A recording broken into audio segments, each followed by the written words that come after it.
Pues que Listo, estamos en vivo, John. sí, pues es que estoy lo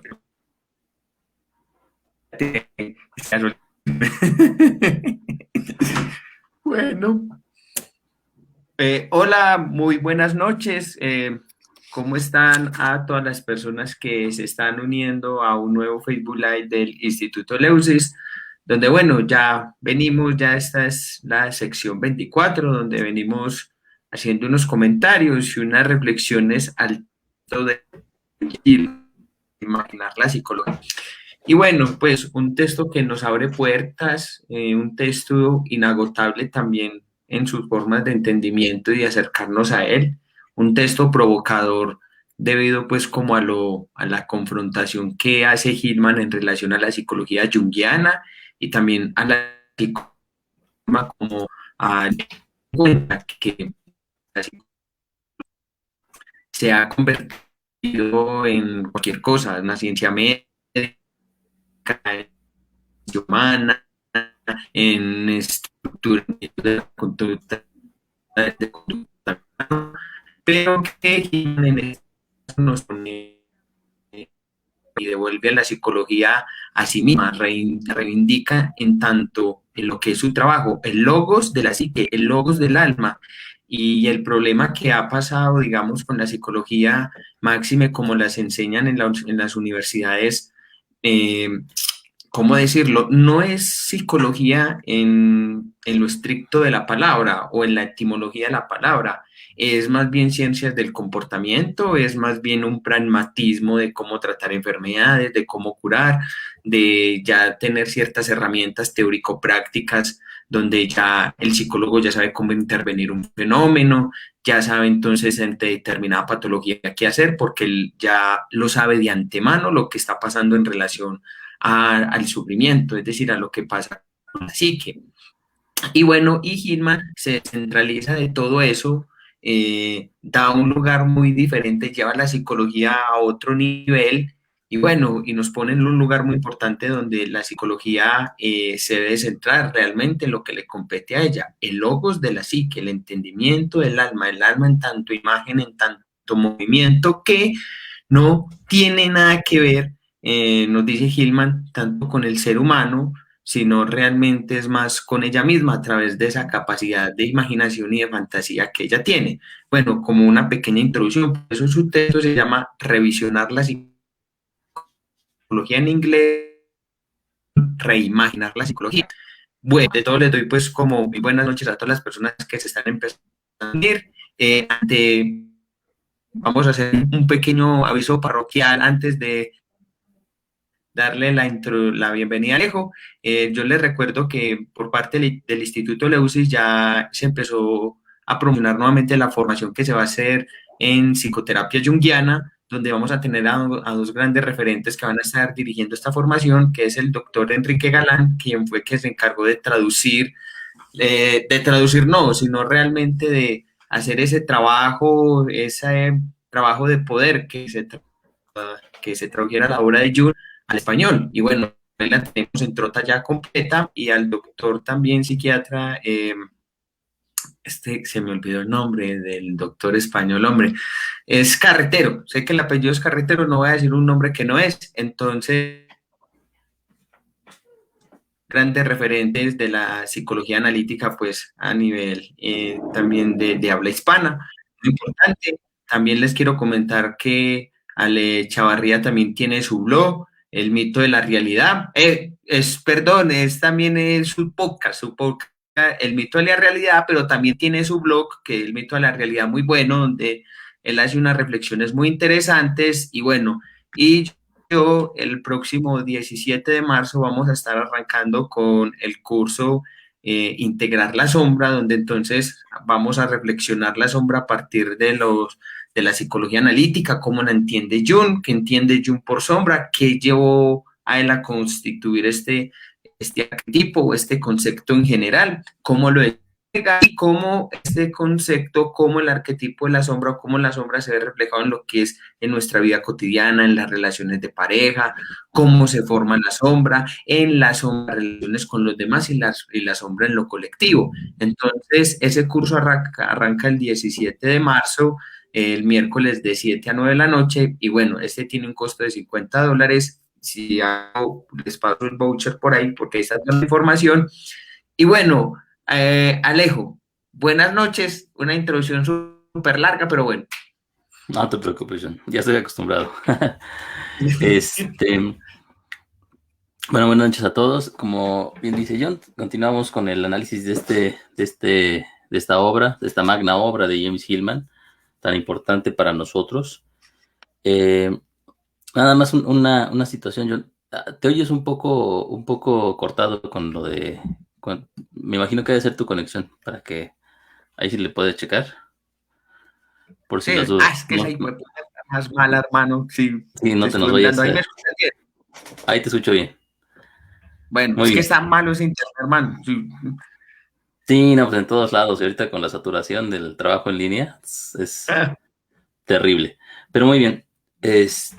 Sí, y como habíamos dicho la sesión pasada, John, precisamente la, la característica de este capítulo en particular es que es polémico porque nos saca de la normalidad a la que estamos acostumbrados como psicólogos. Son una normalidad que la verdad rara vez nos preguntamos si nuestras bases son las correctas o no, o son las indicadas para la clase de estudio que nosotros hacemos, ¿no? Por ejemplo, lo que James Hillman propone aquí en este capítulo es desplazar el centro de la psicología, sí, el centro de estudio de la psicología, de la conducta humana, del comportamiento humano, del psiquismo humano, hacia, eh, hacia ese otro objeto más abarcador, más complejo y más profundo, que es lo que él ha llamado el alma. Ujú. Que nosotros podemos emparentarlo con el concepto de Jung de la psique objetiva, o o incluso podríamos hablar en palabras de otros psicólogos como Wolfgang Jägerich, de la vida lógica, ¿no? Es decir, de ese proceso que es inherente a a toda la narrativa que hay alrededor de nuestra propia existencia y que la va determinando como tal. Ujú. Ese contexto sintáctico que le va dando las reglas de comportamiento y de construcción a ese mismo proceso que va más allá de la vida y que podemos denominar en algún punto la conciencia. Siendo esto no una cosa o un ente dado, sino al contrario, una perspectiva nada más. Recuerden esto, para James Hillman el alma es una perspectiva en sí misma, la perspectiva de la imaginación, ¿sí? Ese tercero entre la razón y la materia, ¿no? No es ni solamente las ideas, ni solamente las cosas concretas, sino algo que medía entre ambos y que es un mundo completamente distinto. Ajá, la imaginación en este caso es es el proceso continuo en el cual el alma se construye por medio precisamente de imágenes con los cuales va desplegando una narrativa particular que siempre habla de sí misma. Las personas, o sea, nosotros, cuando participamos de ese proceso, y siempre participamos de ese proceso aunque no lo sepamos, compartimos y a veces nos apropiamos de ciertos atributos que son parte de ese discurrir. Entonces, cuando nos apropiamos de eso que no nos corresponde, eh, caemos en un fenómeno que Jung llamaba inflación. Uh-huh. Jung lo ponía en este sentido, cuando el paciente, por ejemplo, decía Jung, está en los primeros momentos de la terapia, tiende a identificarse con los contenidos inconscientes. Y cuando se identifica con los contenidos inconscientes, entonces el ego, sí, la estructura yoica, comienza a tomarlos como si fueran parte de sí misma. Ajá. Cuando realmente estos procesos psíquicos son autónomos, no nos pertenecen, aparecen como aparece la lluvia, aparecen como aparece el clima, aparecen como aparecen los fenómenos astronómicos a nuestro alrededor. ¿Sí? Es decir, son fenómenos de la naturaleza, obviamente más allá de la naturaleza, porque ya no pertenecen al ámbito de lo natural como tal. Están en un proceso, perdón, están en un campo, podríamos llamarlo nosotros psiquicizados, es decir, se han transformado de tal manera que ya no son impulsos primarios, sino que se han convertido, decía Freud, por ejemplo, en pulsiones, ¿no? Es decir, en elementos que ya no pertenecen al ámbito natural, pero que sin embargo tienen sus bases ahí en la vida que podríamos llamar nosotros instintiva, ¿no? Aunque habría que tomarlo con reserva y como metáfora también. En este sentido, esos procesos son inhumanos, ¿sí? Esos procesos no responden a las necesidades de las personas, no responden no tienen que ver con lo que yo quiera o con lo que yo piense o con lo que yo diga o con lo que yo prefiera, tienen que ver con su propio proceso natural, ¿sí? O sea, cada fenómeno en este sentido, cada fenómeno psicológico es un fenómeno en sí mismo. Y como nos ha enseñado Hillman, es autónomo, ¿sí? Tiene como vía de presentación principal la patologización y además se presenta como una imagen que guarda dentro de sí misma una idea en sí. ¿Cómo ves, Jan? Sí, bien.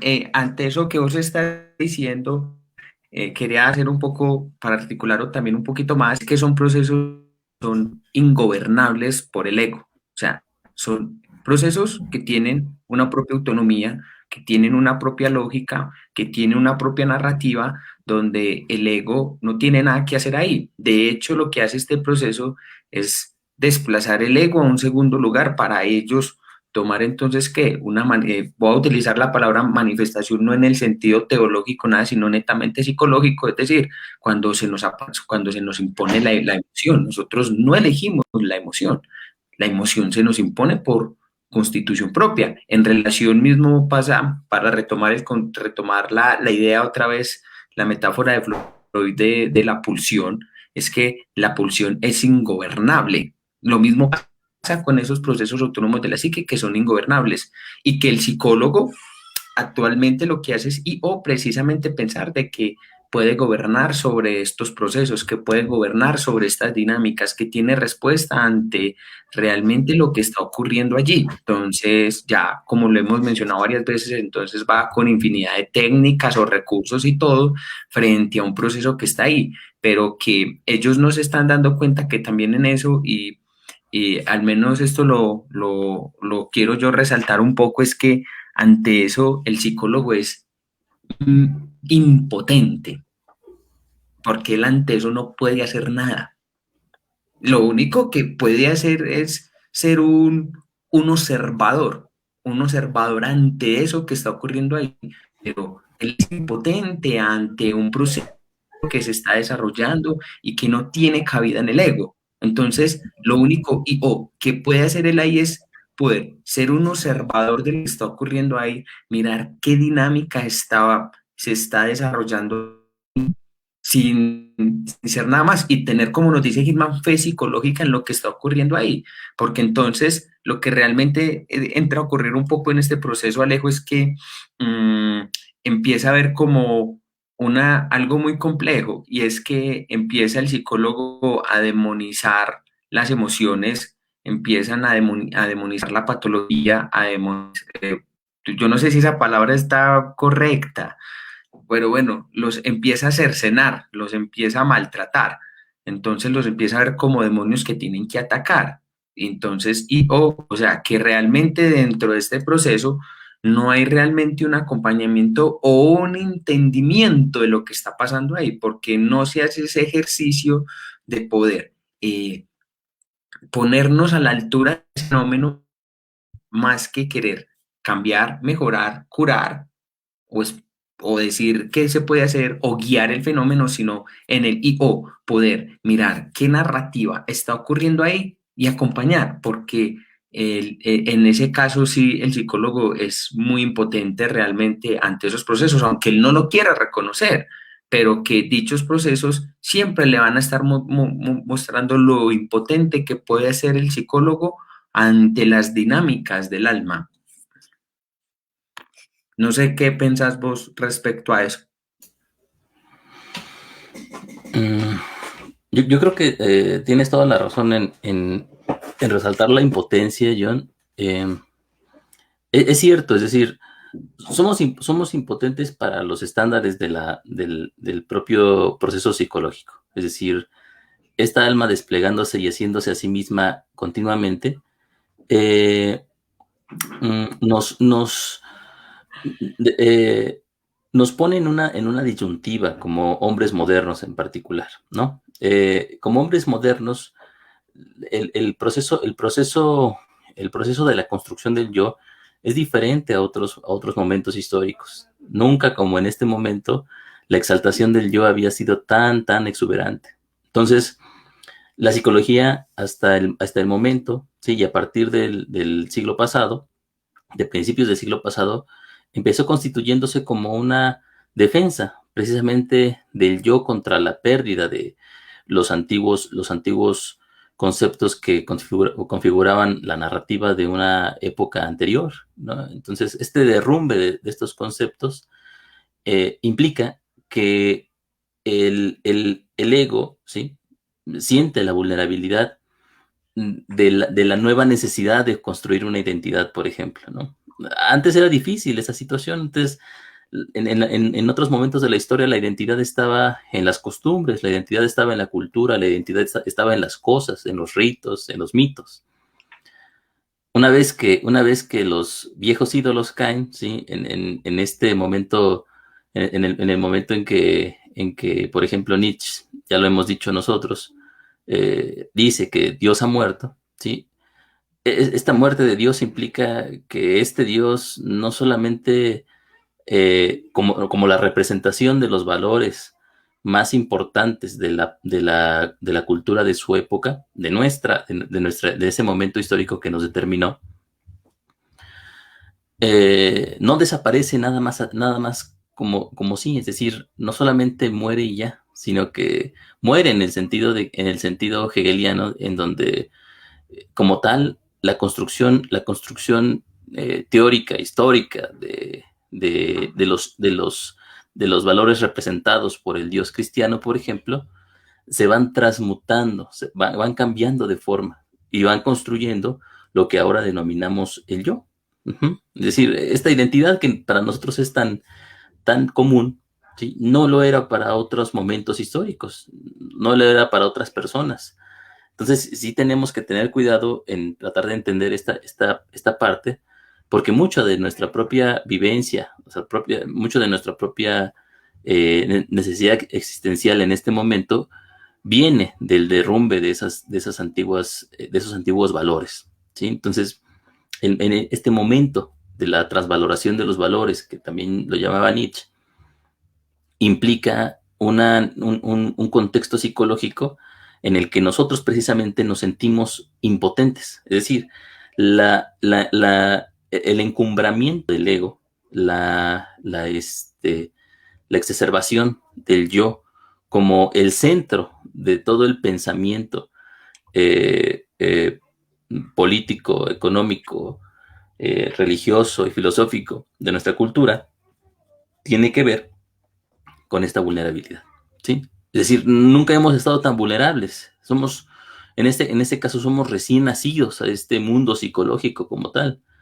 Y por lo tanto, la mayoría de las construcciones, perdón, de las instituciones creadas para poder mantenernos a flote, tienen que ver con la necesidad de sustentar precisamente los antiguos valores como si fueran cosas todavía vivientes, aunque ya están muertas, para proveernos de cierta seguridad.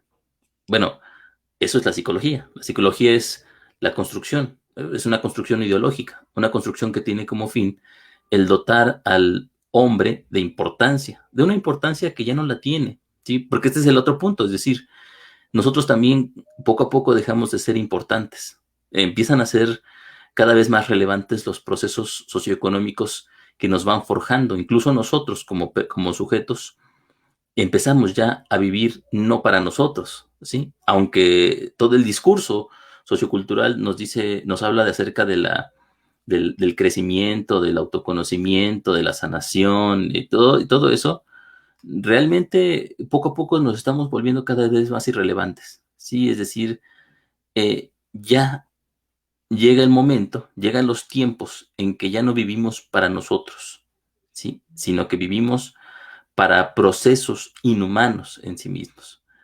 Esto puede parecer también, puede parecer algo oscuro, ¿no? Algo pesimista, pero siempre ha sido así realmente, ¿no, John? En ningún momento hemos sido soberanos de nosotros mismos. Siempre hemos servido a los dioses, siempre hemos servido a factores más allá de nosotros, que no somos nosotros, ¿sí? Es decir, los sacrificios, las épocas sacrificiales, las épocas míticas, toda la construcción religiosa, la metafísica, todo ello rendía culto a cosas que estaban más allá de nuestra propia existencia. Lo sabíamos intuitivamente. Ahora mismo también lo seguimos haciendo. El alma es precisamente este mismo contexto que está más allá de nosotros mismos y que nos hace sentir impotentes. Entonces, la impotencia en este sentido está muy bien. O sea, es perfecto que nosotros podamos como psicólogos sentir impotencia porque precisamente somos impotentes. El problema de nosotros como psicólogos es cuando empezamos a sentir que tenemos poder, es decir, cuando empezamos a sentir que podemos hacer cosas como curar, como sanar, como ayudar al otro, como poder remediar los problemas psicológicos de la humanidad. Sí, cuando sentimos eso, bueno, el Internet está plagado de psicólogos que sienten que pueden hacer eso, ¿no? Aparece el coronavirus, aparece la pandemia y tenemos una respuesta como psicólogos, ¿no? La pandemia surge por esta situación y cada quien le echa de su propio costal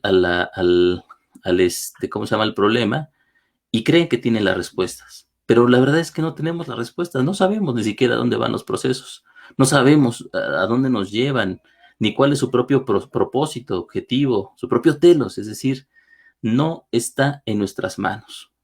Ajá.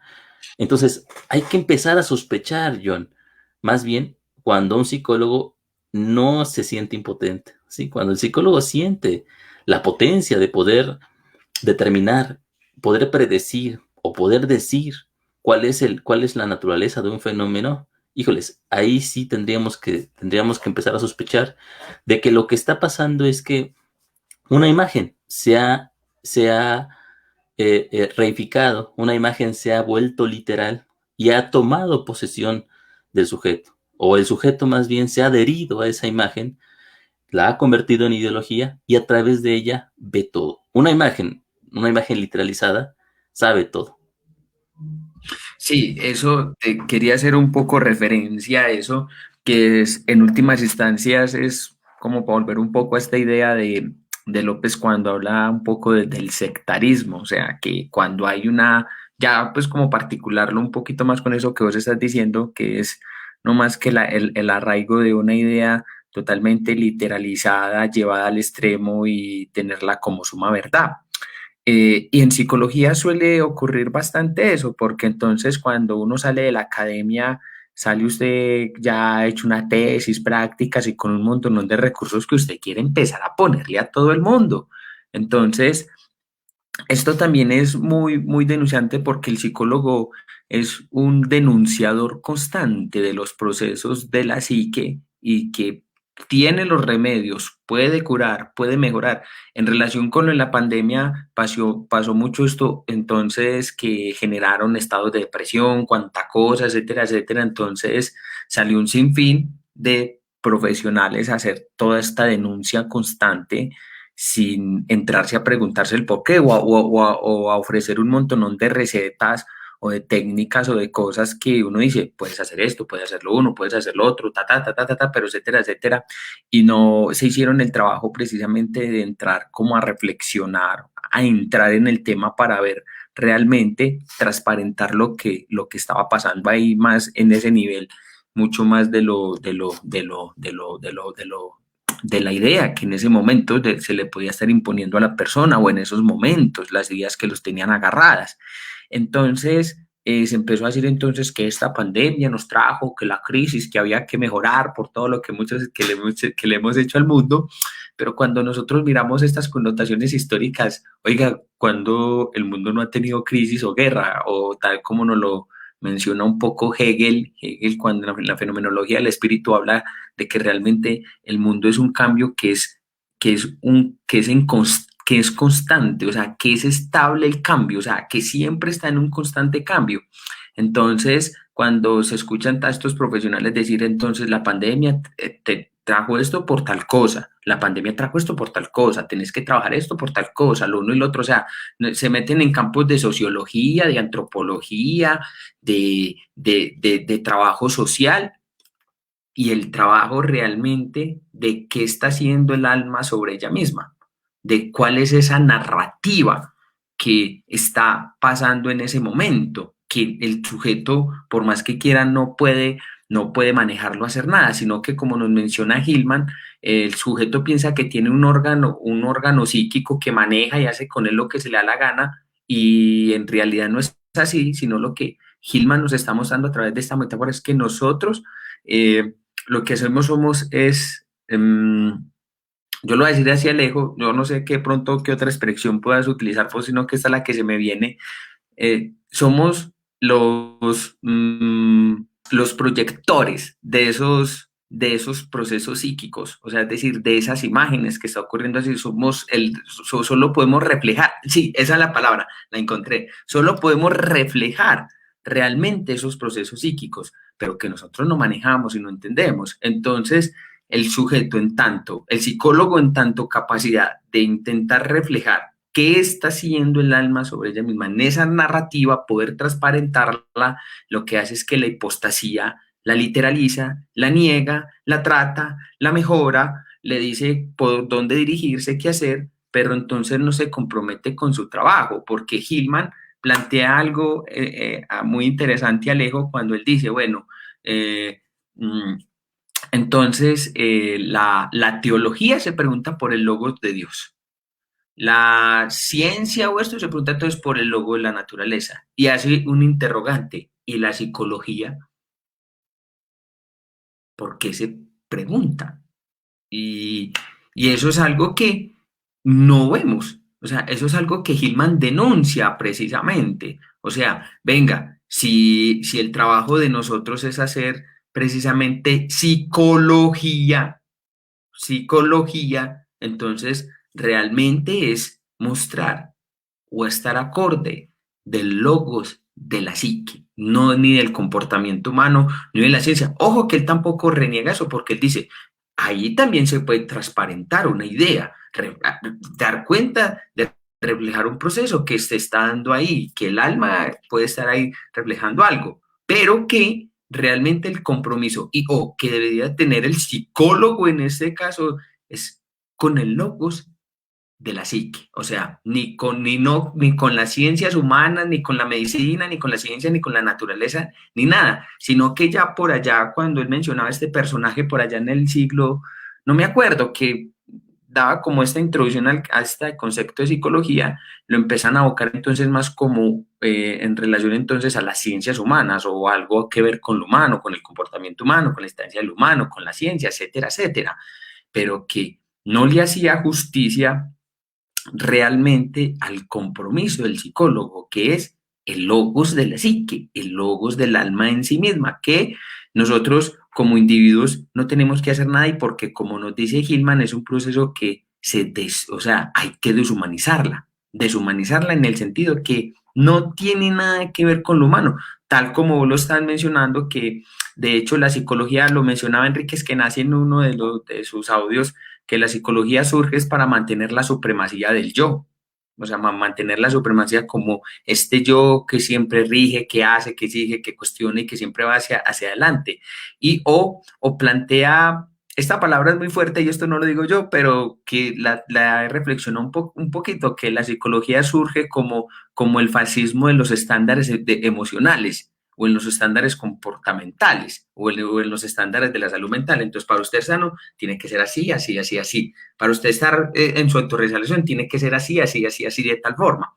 Entonces, es muy bonito esto y fuerte a la vez. Cuando él habla de este fascismo es porque entonces también ahí hay un adoctrinamiento por parte de los psicólogos en relación a lo que es la salud mental o cómo se debe de hacer en determinados contextos o cómo se debe de dirigir o hacer los procesos del alma. Pero o lo que pasa es que el alma en tanto proceso en sí misma, en tanto desarrollo en sí misma, en tanto una narrativa que se constituye y que nosotros solamente reflejamos, no gobernamos, no la gobernamos y que hay que entenderla. Y que el psicólogo lo que intenta es precisamente, Alejo, humanizar esos procesos que son inhumanos y que él ante todo sabe que ahí no puede hacer nada porque hasta cierta forma, y como nos ha pasado a nosotros también, Alejo, somos impotentes ante eso. Y lo único que podemos hacer es poder estar a la altura y poder comprender lo que pasa ahí. Ya. Ok, sí, sí, sí. Hasta cierto punto, es decir, la comprensión en este caso no significa el entendimiento de las causas o Eso. el saber del objetivo del proceso, sino al contrario, es decir, la comprensión es una comprensión continua, una comprensión sobre la marcha, podríamos decir nosotros. Enrique Eskenazi decía en el vuelo, ¿no? Es decir, eh, fíjate, John, hace poco tú me habías comentado me enseñaste el video de Jennifer Sandoval, ¿no? Así. El que tiene sobre Gigi para principiantes.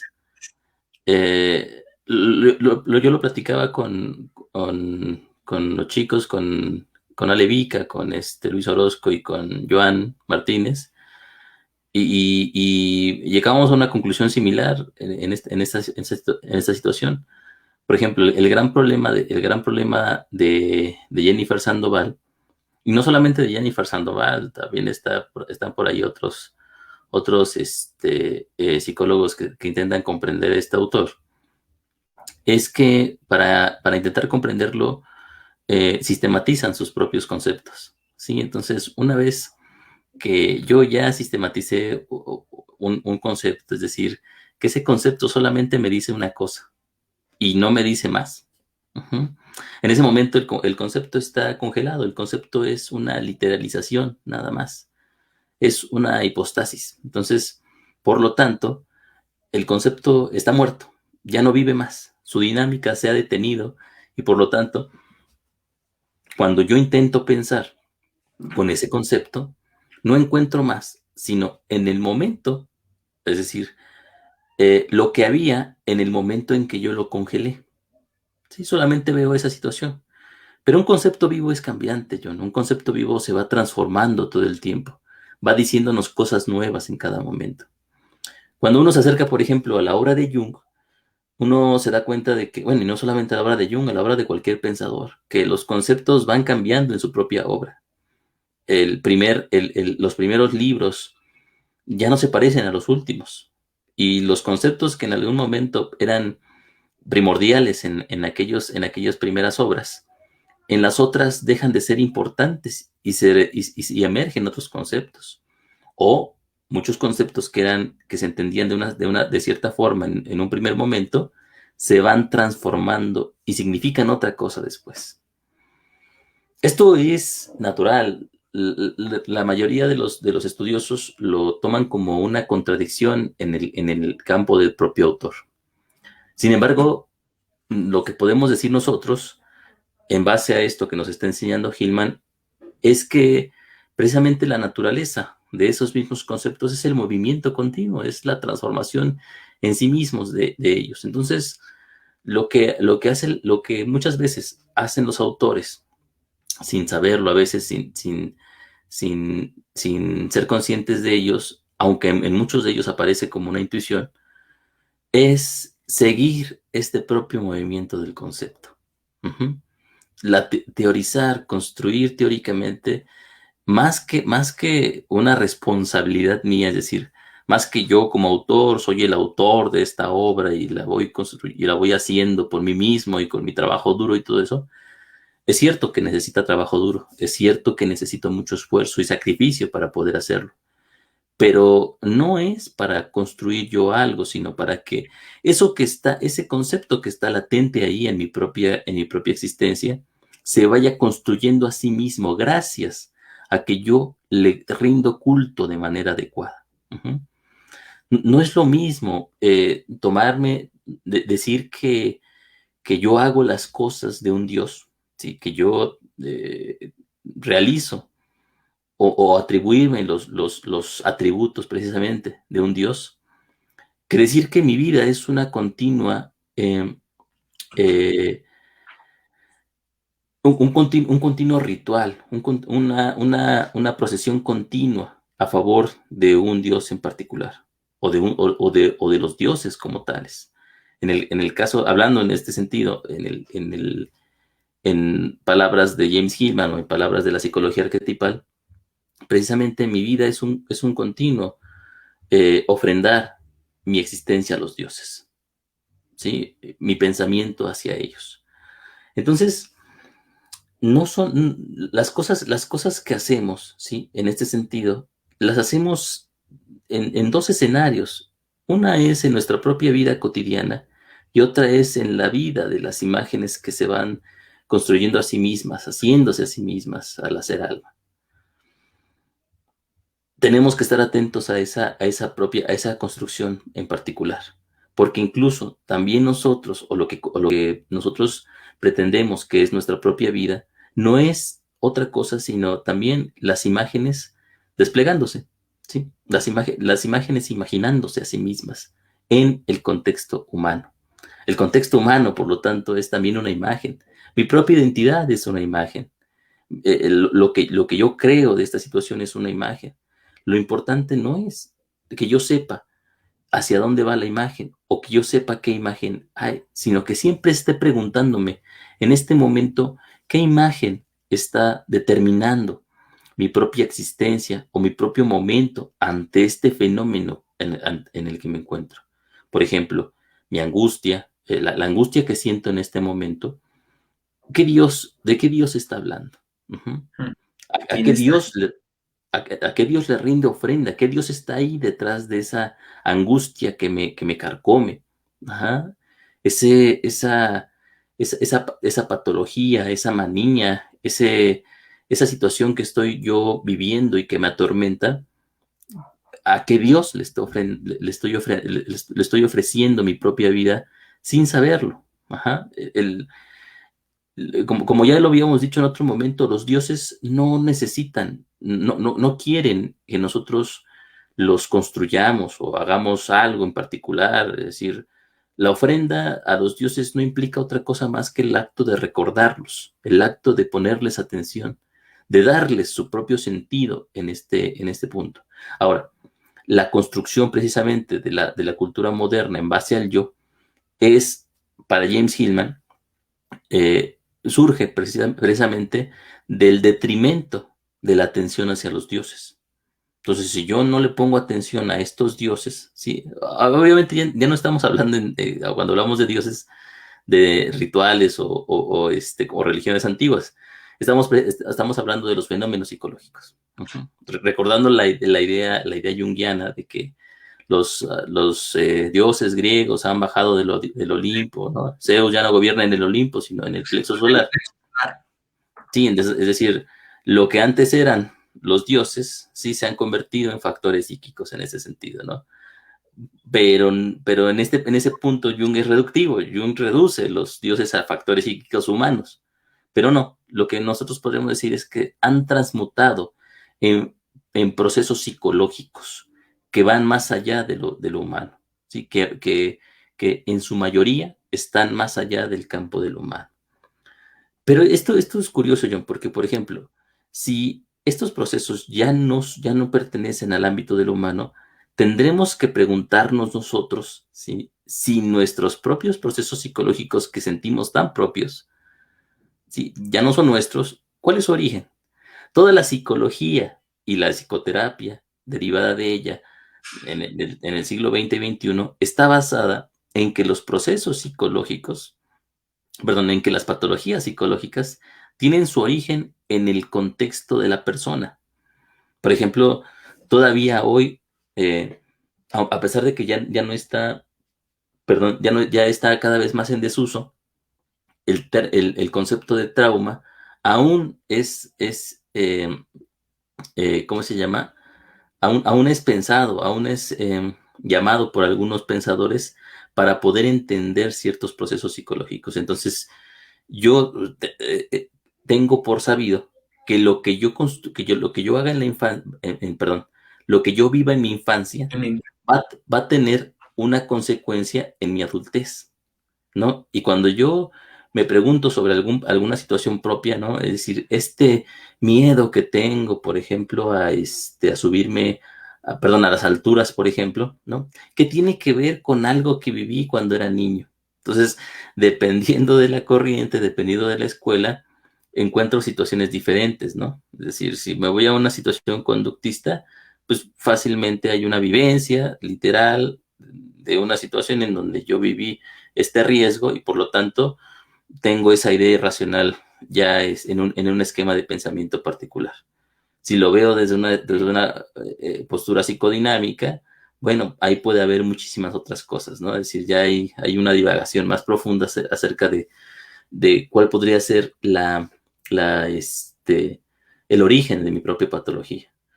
Por ejemplo, el trabajo de esta psicóloga, Alice Miller, por ejemplo, está construido en base a ese supuesto, al supuesto causalista de que mi vivencia, la vivencia del maltrato de mis padres, va construyendo mis propias patologías como adulto.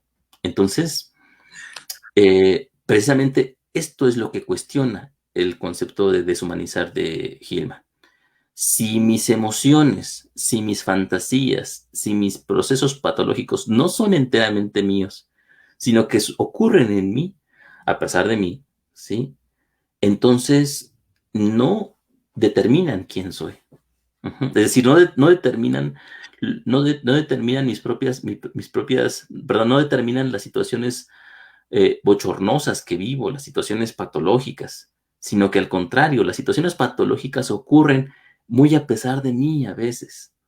Y esto es importante porque entonces tendríamos que preguntarnos hasta qué punto el que nosotros centremos, ¿sí? La visión causalista de los procesos psicológicos en la persona, ajá, es un peso también existencial para el sujeto. Un peso que no tendría que estar ahí, porque, es decir, imagínate que yo saliera a la calle, o que tú salieras a la calle, John, y que empezara a llover, y que dijeras, híjoles, ¿no? Empezó a llover porque salí a la calle. Entonces ya tengo sobre mí el peso de un fenómeno que es completamente inhumano. La propuesta de Hillman en este sentido es que muchos de los procesos psicológicos que nos ocurren tienen el mismo sentido. No pertenecen o no son derivados de mis decisiones o de mis vivencias o de mi propia existencia. Ocurren y ya, ¿sí? Ocurren como procesos naturales que responden solamente a su propia necesidad y no a la mía. O sea, no están ahí para curarme, no están ahí para enseñarme una lección, no están ahí para hacerme mejor persona, ni están ahí para construirme como un sujeto individuado, ¿no? Están ahí para lograr, si pudiéramos decirlo nosotros en ese sentido, su propia individuación, no la mía. Sí, sí. En relación a eso que vos estás diciendo, me parece muy importante precisamente esa connotación causalista porque realmente surge, por ejemplo, en el caso de la psicodinámica y en este caso también de la cognitiva conductual, es que esta es reducir cuando se lleva entonces al ámbito de la causa de mi infancia o de un esquema maladaptativo temprano, entonces, fue por esto o fue por lo uno.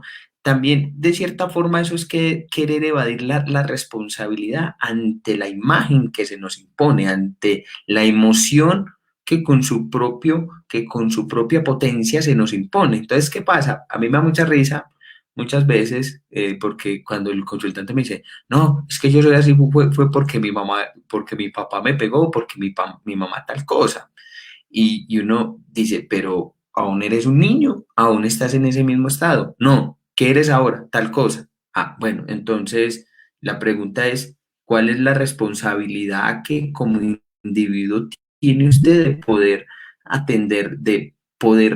atender eso que está pasando ahí y que usted no tiene dominio sobre eso? Es decir, eso que usted es reflejo de esos procesos de la psique.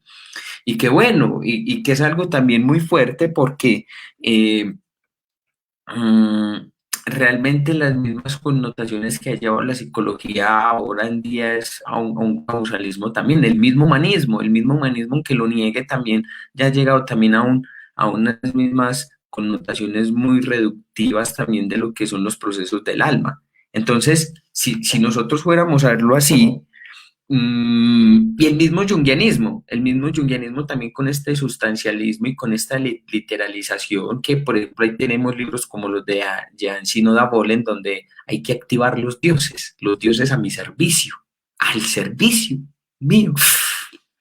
Pues no sé, o sea, como que si uno pudiera elegir el Dios, o sea, hablando aquí en términos psicológicos y metafóricos, es decir, como que si nosotros pudiéramos tener elección de activar un Dios y no cuando es algo que eso llega por voluntad propia y se impone. Y ahí es donde te estaba mencionando ahorita, ante eso somos impotentes.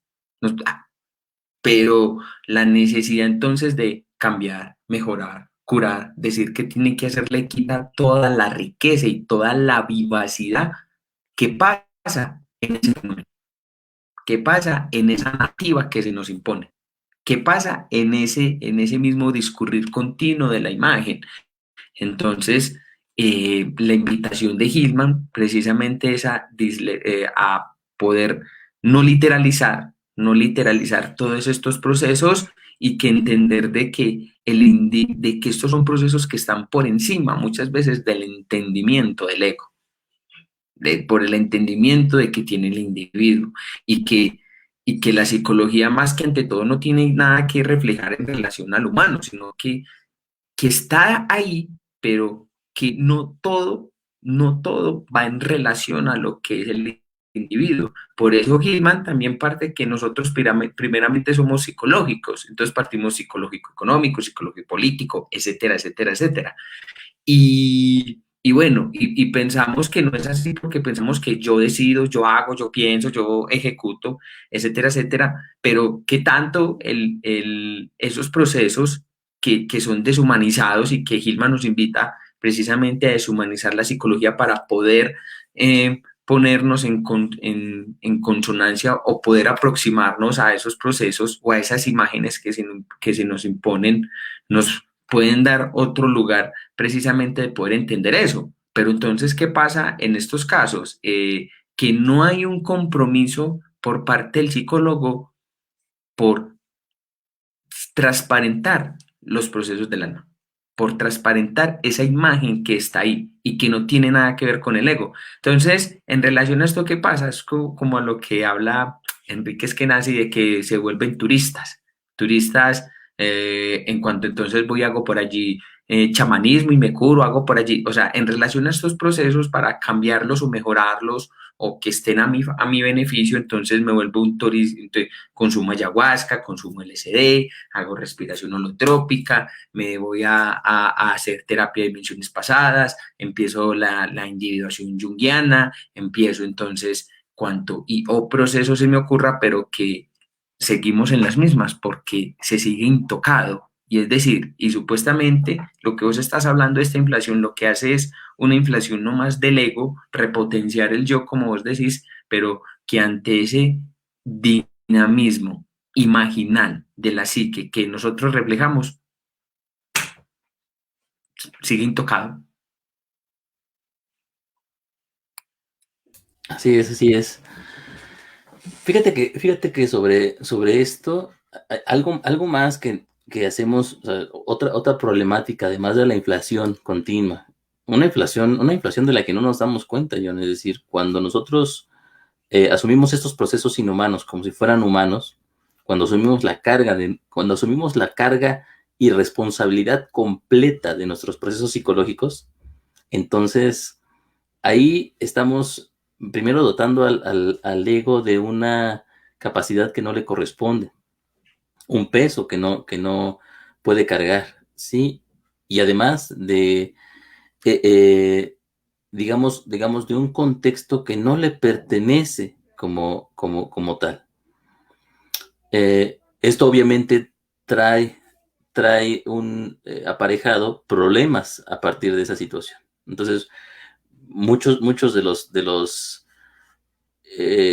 mira, estoy pensando en este momento en ese libro de Byung-Chul Han, ¿no? La sociedad del cansancio. Entonces, en donde nos habla de un ego que está determinado hacia el rendimiento, un ego que tiene como principal premisa el yo puedo, ¿no? El poder en el sentido del actuar.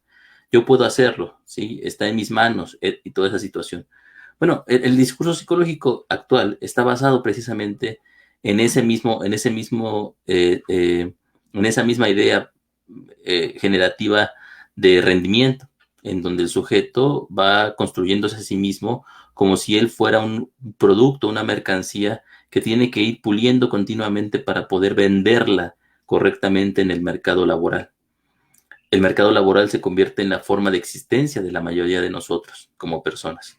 Entonces, esta situación implica, ¿sí?, que este excesivo poder, es decir, este excesivo sentido del yo puedo, va determinando que la persona tenga que vivir y tenga que asumir procesos que no le corresponden, ¿sí? Es decir, cuando el sujeto cree o vive como si toda su propia existencia pesara sobre sus hombros, entonces tiene a la vez el sentimiento de euforia potencial de sí, todo yo lo puedo construir, todo yo lo puedo hacer, pero también el peso de la necesidad de un conjunto de fenómenos que no están en mis manos.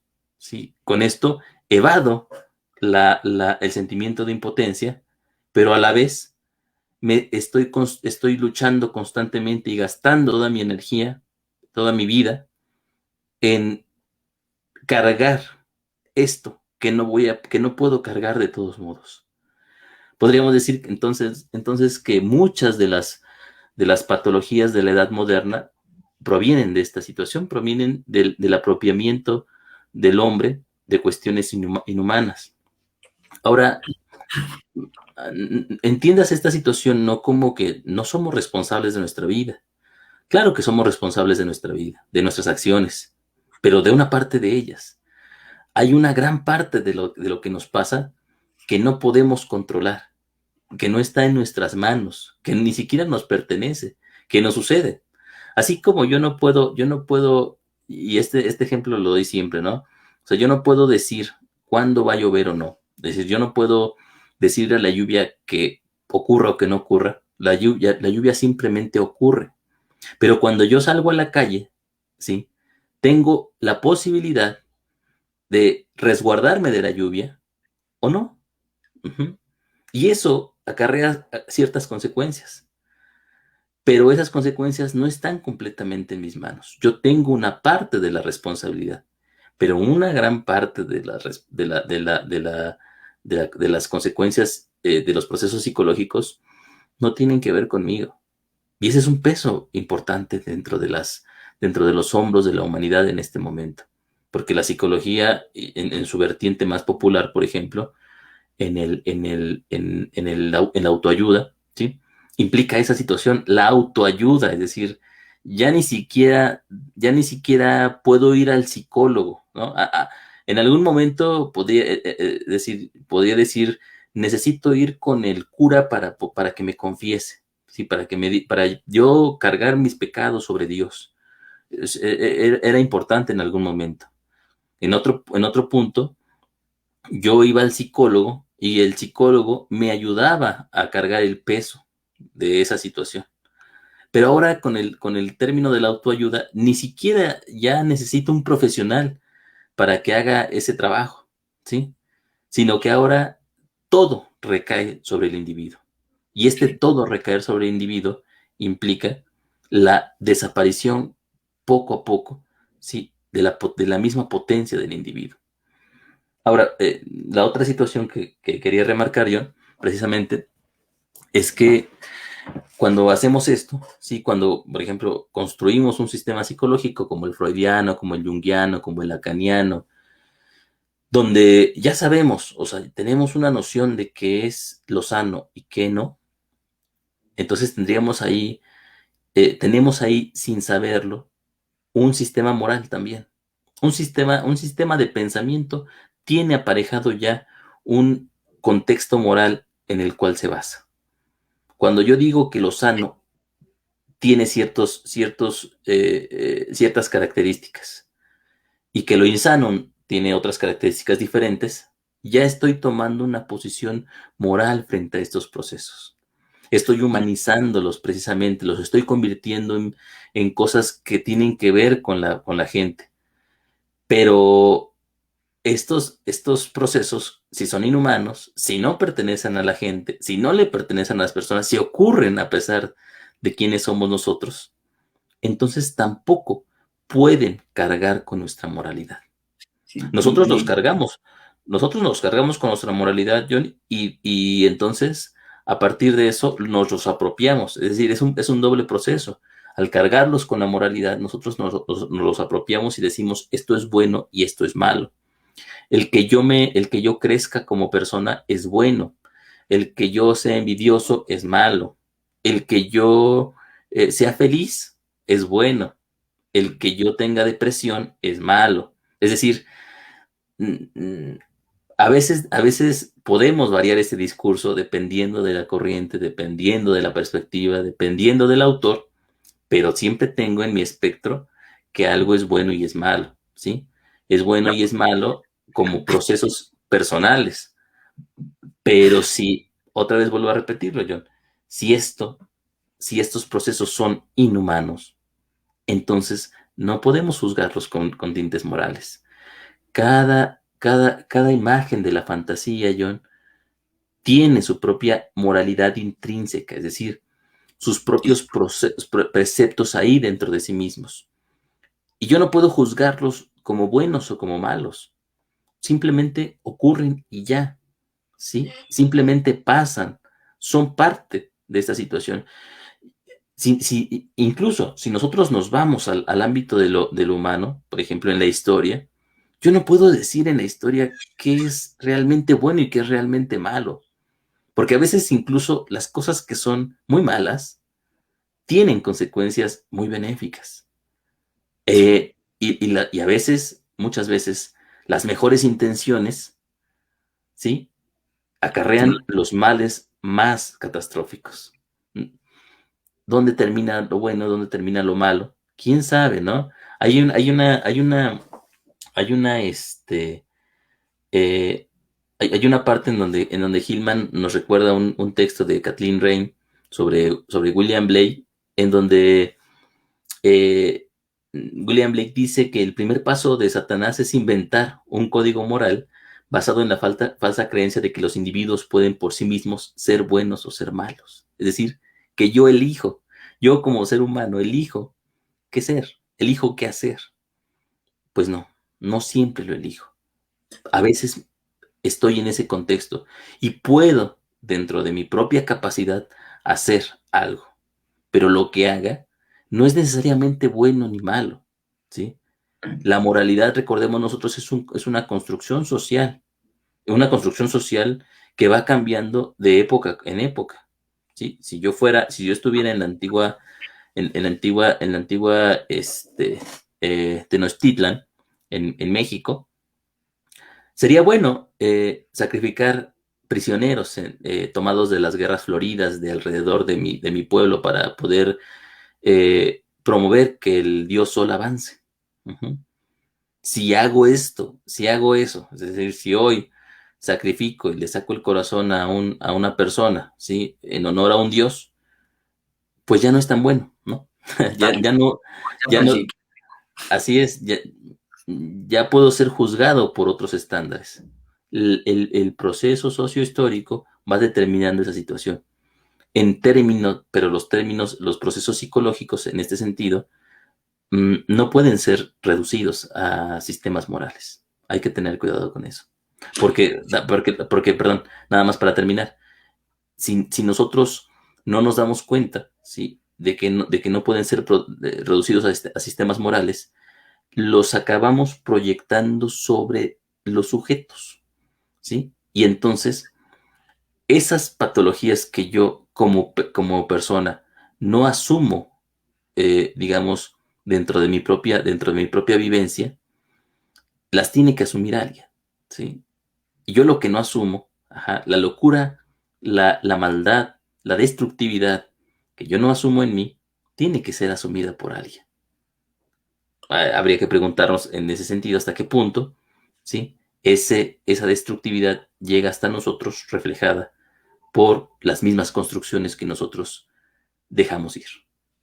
Sí, eso me parece muy importante porque en relación hasta incluso lo que hace en este caso el psicólogo es moralizar todo el tiempo a la patología, es mala, y lo que yo estaba mencionando ahorita, todo el tiempo la está denunciando, todo el tiempo la pone en tela de juicio, todo el tiempo la pone en una connotación de que no, el individuo no tiene por qué estar padeciendo eso o denuncia todo lo que está pasando. Entonces se presenta como la verdad de poder curar o de poder mejorar o de saber qué se puede hacer ahí, pero entonces ahí era cuando está hablando un poco de este día entonces de esta idea de fascismo psicológico, de cómo deben de ser las cosas, del adoctrinamiento emocional, de cómo se debe de vivir las emociones, de cómo mejorarlas, de cómo ayudar, más que por lo que está diciendo en relación a Alejo, que es precisamente que es de no literalizar lo que está ocurriendo ahí en función a la patología o la crisis o aquello que se nos está imponiendo, sino acompañar. Y el acompañar es, o en tanto lo único que como individuo se puede hacer es acoger eso que está ocurriendo ahí, porque tiene, como está mencionando Alejo, tiene su propia moral intrínseca y tiene también su propia, no sé si será así. No, pero no lo voy a decir porque sería un poco riesgoso, pero sí, tiene su moralidad intrínseca, pero aquí el asunto es realmente con qué se está comprometiendo el psicólogo, o con el individuo, o con aquello que reclama atención y que él no comprende o no sabe y ni siquiera tiene idea de lo que está ocurriendo ahí. Y ahí por eso Gilman abre esta pregunta que yo estaba mencionando ahorita, entonces, ¿el psicólogo qué? ¿Cuál es el compromiso del psicólogo o de la psicología? Entonces, en eso, que voy a leer un parrafito, Alejo, que me parece muy importante en eso que vos estás diciendo. Entonces, cuando Gilman dice lo siguiente: el hombre no se introduce de todo en lo que es del alma, del mismo modo que no todo lo humano es psicológico. El hombre existe en medio de la psique y no al revés. Por tanto, el alma no está confinada por el hombre y gran parte de la psique va más allá de la naturaleza del hombre. El alma tiene alcances inhumanos. Y eso precisamente que acabé de leer aquí era lo que estaba mencionando Alejo hace momentico y que yo también estaba comentando también, porque entonces, um, si sabemos que la psique tiene estos procesos, yo siento que me hiciste acordar algo de una frase de Gustavo B cuando mencionaba que, o sea, la psique tiene una connotación que es terrorífica. ¿En qué sentido? Voy a utilizar esta imagen un poco para apoyarme en ella. Terrorífica en el sentido de que no sabemos qué pasa, no sabemos qué está ocurriendo ahí, no sabemos qué se está desplegando, no tenemos absolutamente idea de eso que está pasando ahí y que lo único que queda es hacer ese trabajo de adentrarse en ella y poder transparentar el Dios que está ahí y que precisamente el problema que tiene el psicólogo es que no quiere verse enfrentado a ese trabajo de pensar, de reflexionar, de imaginar de imaginar lo que está pasando y que está reflejando el alma en sí misma ahí en ese proceso. Es decir, porque como estaba mencionando ahorita, el sujeto no refleja no más los procesos psíquicos y que él no tiene ese órgano porque está más allá de él, es inhumano. Entonces, por eso el susto del psicólogo de poder verse en ese caso enfrentado ante esa impotencia que está pasando ahí, no se quiere sentir impotente, no se quiere sentir impotente porque precisamente es tanto el terror que siente ante ese proceso inhumano, ante esa narrativa que refleja el alma a través de ese individuo, le, le sale corriendo. O no tiene ni idea, o la hipostasía, o la niega, o la mejora, la cura, la ayuda, y todo va en función del mejoramiento entonces del individuo, sepa qué hacer en eso. Y fíjate que en relación a eso que vos estás diciendo de que ya el individuo, el que todo lo puede, en el que todo lo hace, Byung-Chul Han lo menciona y que se vuelve, es no más un sujeto de rendimiento, un sujeto de productividad y que el autoconocimiento también se vuelve como una forma de autoexplotación sobre el individuo. Y es decir, y en tanto los psicólogos que dicen que no trabajan la autoayuda, pero cuando uno conoce escritores como Walter Rizzo con sus libros de autoayuda, Jorge Bucay, Pablo Coelho y bueno, infinidad de textos que tienen ya una connotación muy inductiva al saber qué hacer o al saber qué vivir en determinadas situaciones, se convierten también en proliferadores de la autoayuda, aunque ellos digan que no lo hacen. Pero constantemente también están dentro de esa misma lógica, en el autoayúdate, mejórate, haz, sé bueno, siempre desdeña lo malo. Hay una palabra que a mí me choca mucho y yo no sé vos qué piensas de ella, que tóxico, tóxico. Ah, no, hombre, por Dios, o sea, mire hasta qué punto se ha llevado el detrimento de los procesos de la psique que se utilizan imágenes o términos de algo que no pertenece ni siquiera a la psicología. Tóxico, o sea, es decir, que realmente reducimos a algo de la psique o algo que está reflejando como tóxico. Entonces realmente, ¿cuál es la posición que como psicólogos se asume frente a esos procesos inhumanos? Y que los literalizamos, los desdeñamos, lo hipostasiamos o tal, o se entra también, Alejo, aquí yo lo voy a mencionar no tanto en el sentido de Gigerich, porque él dice otra cosa con esta palabra, pero en un discurso tautológico, es decir, repetitivo sobre en relación a lo mismo una y otra vez. Tratamos a la depresión siempre de la misma forma, una y otra vez, las mismas técnicas, los mismos recursos, las mismas formas de pensar, de verla, de vivirla, etcétera, etcétera. Entonces, y el problema que ha caído tanto la psicología junguiana clásica como las otras corrientes en el discurso tautológico y repetitivo y en en este, eh, ay, ¿cómo es que esa palabra?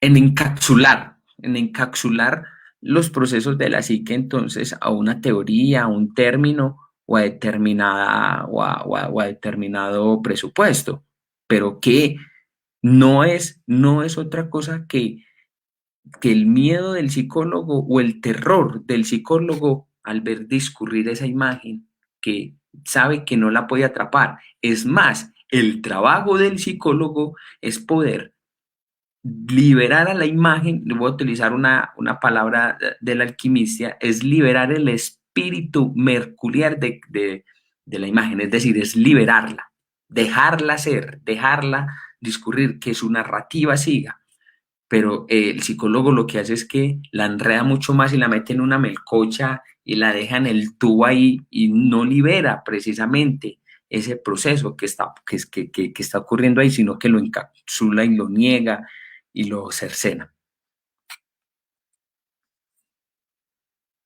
Ok, ok. Sí, sí, sí.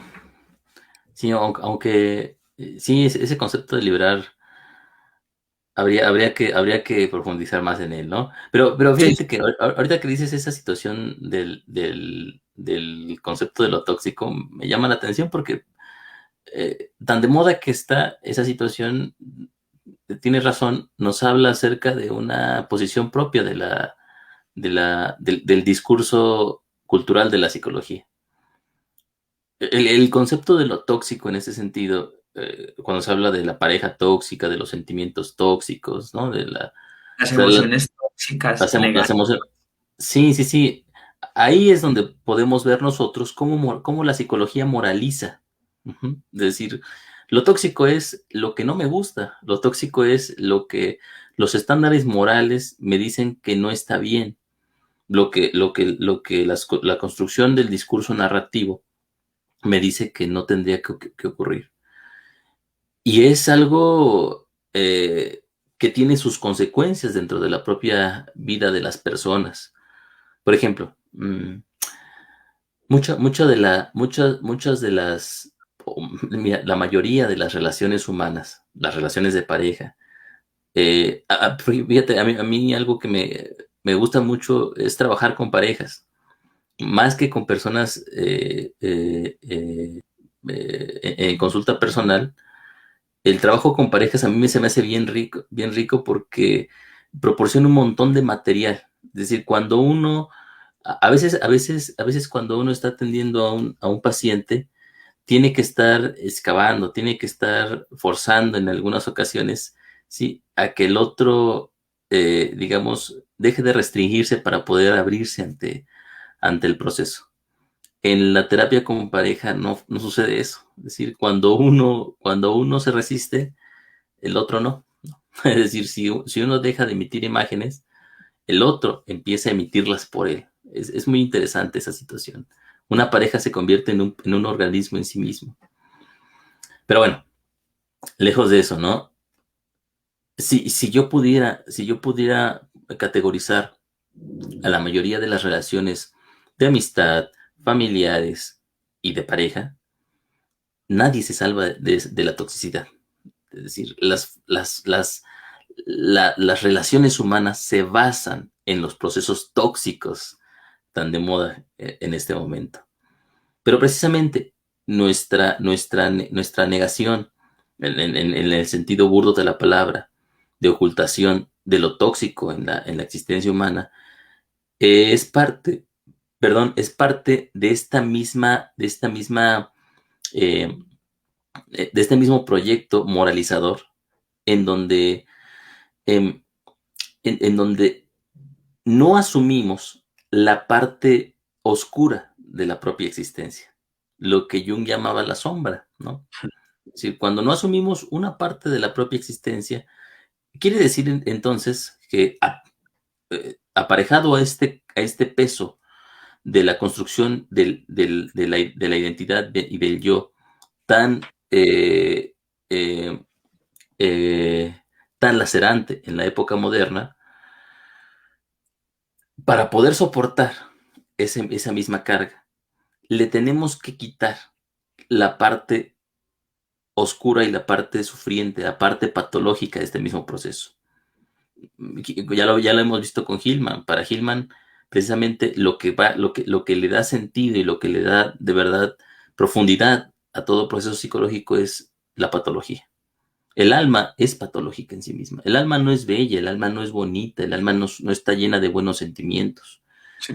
Eh, Eh, yo te hago una connotación en eso que me hacía dar risa cuando alguien me diciendo en consulta, es que cuando mi novia se fue a mí se me cayó el alma. Pues yo, ojo que yo me reí por allá y yo, pues, claro, yo le pregunto, pero ¿qué entiendes por caer el alma? ¿Qué pasó? Pero me parecía charro. Pues, o sea, porque hay una connotación como muy sustancial cuando me decía, no, se me cayó el alma y yo, pucha, ¿cómo así? Ya, no, no, fíjate, esta observación que nos hace Lilia Chan, ¿no?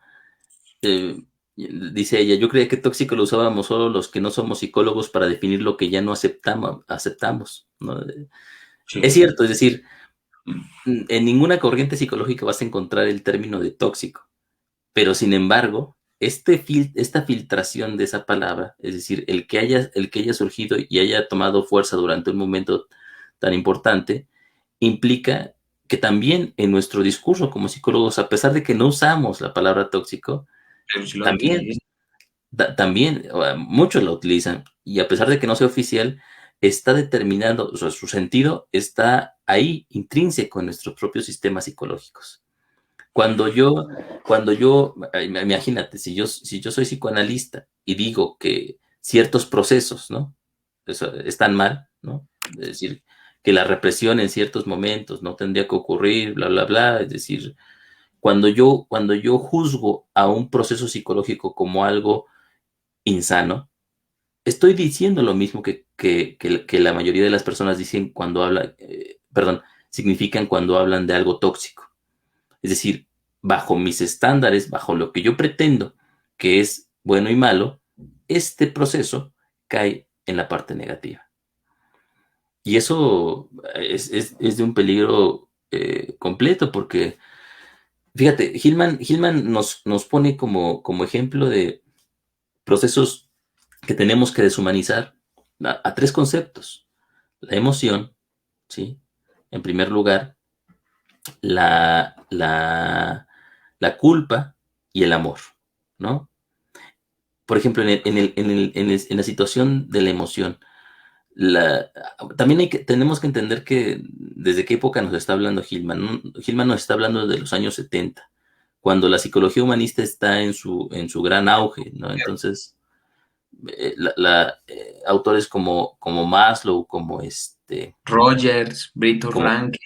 sí, como Carl Rogers, Viktor Frank, son muy importantes en ese momento y están determinando mucho el rumbo de la terapia psicológica y de la psicología como tal, basándose, por ejemplo, en la expresión de la emoción y en la asunción de los sentimientos, ¿sí? Como una parte perdida del sujeto. Es decir, mucho del pensamiento humanista está basado en que el sujeto ha perdido el contacto con sus propios sentimientos y que los sentimientos han sido dejados de lado por el uso de la razón. Entonces hay una separación en su propio esquema de la razón y del sentimiento. Y por lo tanto, digamos, la consecuencia lógica es que los sentimientos tienen las respuestas ante los cuales los razonamientos, ¿sí? El pensamiento no nos ha permitido llegar. ¿Sí? Lo podemos poner así, el pensamiento nos ha llevado por veredas de progreso y construcción técnica muy, muy, muy, muy importantes, pero ha perdido el contacto con el sentimiento. Pero en ese sentido, el sentimiento, ¿sí? Si nos damos cuenta en esa construcción teórica, tiene también una connotación moral, porque entonces el sentimiento está del lado de lo bueno. Pero James Hillman nos dice que el sentimiento precisamente tiene sus dos facetas. Es tanto bueno como malo, es tanto horrible como maravilloso en algunos momentos. El asesino, ¿sí? El asesino serial que mata a sus víctimas, ¿sí? Cuando las mata, siente emoción. Ajá. Siente culpa, siente horror, siente alegría, siente éxtasis. ¿Sí? Estas cumbres maslovianas que en algún momento podríamos decir nosotros que determinan al hombre autorrealizado, como lo llamaba, Hmm. también ocurren en situaciones muy perversas. ¿Sí? Es decir, Pero, el pirómano que incendia una casa y que mata a sus habitantes adentro, también siente la emoción intensa de esa situación. Entonces la emoción no nos dice nada acerca de un acto, la emoción no nos dice nada sobre un proceso. La emoción solamente es algo que ocurre ante una experiencia como tal. Pero si nosotros basamos nuestra propia visión psicológica en la expresión de la emoción o en la expresión del sentimiento, en la construcción de la sensibilidad sentimental, estamos ahí en ese momento reduciendo a los procesos psicológicos a una parte muy, muy, muy insana muy insana, muy abstracta, ¿sí? Abstracta en el sentido de que está abstraída del contexto y solamente nos muestra una parte seminal de este proceso. Fíjate, John, antes de que termine esta parte, no nada más para dejarlo, recalcarlo y dejarlo ahí, es lo que pasa con este culto, ¿sí? Psicológico en psicología junguiana al libro rojo o a los libros negros. ¿Sí? Es decir, sí, Cuando los psicólogos junguianos hablan del libro rojo, es como el santo grial. Muchos dicen que es el mejor libro de Jung, Es lo ahora más, no. sí, ¿Mm? como si fuera una construcción inmediata del inconsciente y por lo tanto es más valioso que su obra en general. Es Lo como, cual, como los católicos en el Salmo 98 lo tienen en un altarcito, todo, oiga, sí, sí, ya, sí. Y a mí, si bien me parece una gran curiosidad, mira, fíjate, yo no lo he comprado porque es carísimo el libro, sí, pero también porque no me dan ganas de comprarlo, es decir, eh, es un libro, antes de eso, por ejemplo, teníamos los 7 sermones a los muertos, ¿no?